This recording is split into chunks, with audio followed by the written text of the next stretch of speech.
तुझ्याशिवाय कोणीच नाही देवा। आज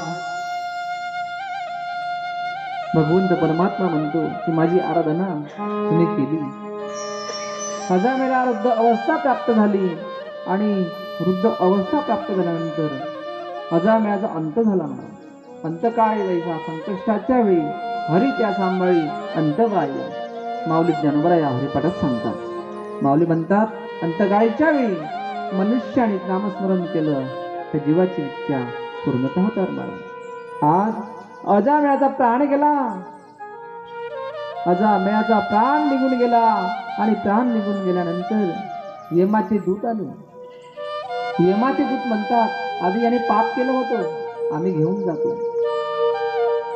यमाचे दूत म्हणतात आमच्या सोबत चाल। काही वेळाने भगवान विष्णूचे दूत आले। भगवान विष्णूचे दूत आल्यानंतर अजामेळा म्हणतात अजामेळा तू आमच्या सोबत चाल। तेव्हा यमाचे दूत म्हणतात नाही नाही तुमच्या सोबत येणार नाही। यमाचे दूत म्हणतात देवांच्या दूतांना तुमच्या सोबत येणार नाही, कारण अजामेळाने पाप केलं। यमाचे दूत म्हणतात आम्ही घेऊन जातो। असं म्हणल्यानंतर देवाचे दूत निघून विष्णूकडे जातात आणि देवाला म्हणतात देवा त्या ठिकाणी अजामेळाने प्राण सोडला आणि यमाचे दूत त्या ठिकाणी आले आणि यमाचे दूत म्हणतात की आम्ही घेऊन जातो। तेव्हा विष्णू भगवंत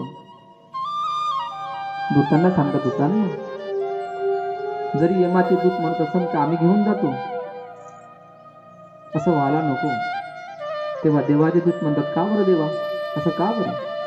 अरे जरी आदित्याच्या हस्ते पाप घडलं असन पण शेवट अंतकाळीच्या वेळी त्याच्या मुखातून नारायणाचा उच्चार झाला।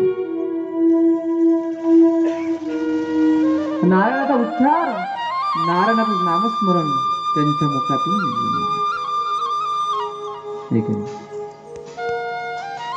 शेवट ज्यांच्या मुखातून नारायण नाव निघतो